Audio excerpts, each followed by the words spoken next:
Speaker. Reverend Dr. David Clark. Thank you, Mr. Speaker. Well, that member who just took his seat, he was in a lather, but he's overlooked a large number of relevant points. And he really has misunderstood this bill. And I guess that's what we've come to expect from him. He may not have read it. He certainly hasn't read any behavioural economics, as he just admitted then in his speech. Now, what that member is going to have to face when he goes back to his electorate office, is he's going to have to face questions from hard-working New Zealanders who are trying to get ahead. And what this bill amounts to is its effect is that over 1,700 people per year in his electorate in Hamilton, over 1,700 people per year will miss out on that $1,000 kickstart. I expect a whole lot of those, over 1,700 per year, will miss out on kickstart in his electorate. And I expect a few of them will come and ask him some hard questions. They'll say, Mr. Bennett, how come you and your National MP colleagues have taken this $1,000 and then stopped it for everybody else after you? That's what the people in Hamilton will be saying. They'll be saying it around the country. They'll be saying it in Clutha Southton. If they can track Todd Barclay down, they'll be saying, Todd Barclay, how come you took that $1,000 Kickstarter payment and now you're shutting it off for 1,700 people from our electorate every year forevermore? That's what they'll be asking. They'll be asking Mark Mitchell and Rodney. They'll be saying, how come you, Mark Mitchell, took away that $1,000 payment and forevermore, even though you took it for yourself? 1,700 people per year will miss out in Rodney. It'll be no different in any other electorate. It'll add up to 7,000 people in every electorate in this country over the next 4 years will miss out on this payment because of this government's refusal to tackle the long-term savings problem of New Zealand. They're all about getting to some kind of sham surplus today because they have mismanaged the economy so badly. There's there's $1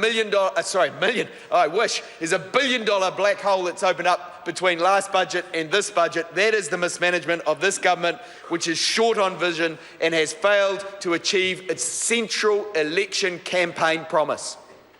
And what was its central election campaign promise? Well, do we need any reminding? They said they would bring the books back into surplus this year.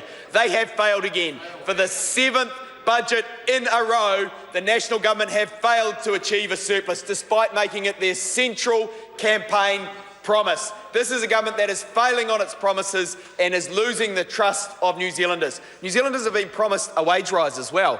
$7,000, the government said their wages would go up over time, and in the budget we heard Bill English kick that can down the road for another 3 years. Always jam tomorrow, another broken promise. It reminds us of the promise not to increase GST. John Key said, we will not increase GST. After that election, he put it up to 15%. New Zealanders are counting the broken promises from this government. There's another one. We'll increase exports to 40% of GDP.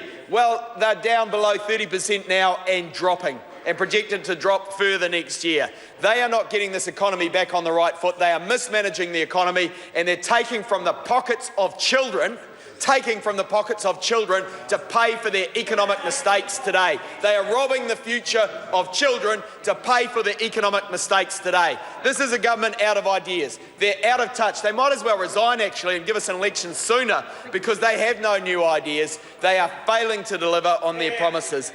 And this measure is reducing savings at a time when we actually need an increase in savings. It's a time when we need long-term thinking, not the short-termism that this government is putting forward. They've failed to support the regions, they've failed to diversify the economy, they've failed to address the Auckland housing bubble, they've failed to develop the skills of New Zealand workers, and they're failing our economy more and more over time. This is a government out of ideas, and this is their big idea in the budget, a new tax. Let's not forget they campaigned on no new taxes, and we've got 3 in this budget alone. This is a government that is so out of touch. It thinks it can break those promises and arrogantly carry on and then pass this legislation under urgency, not allowing New Zealanders to have a say on it. Well, we heard the Financial Services Council come out today and say this bill is like robbing the kids' piggy bank to go down to the pub for a beer. Robbing the kids' piggy bank to go down to the pub for a beer. That's the kind of vision we have from this government. Why won't they stand up and be counted? New Zealand is suffering as a consequence. 7th deficit in a row after 9 surpluses from the Labor government. Economic mismanagement like we've never seen before. They should hang their heads in shame, and they are, and rightly so.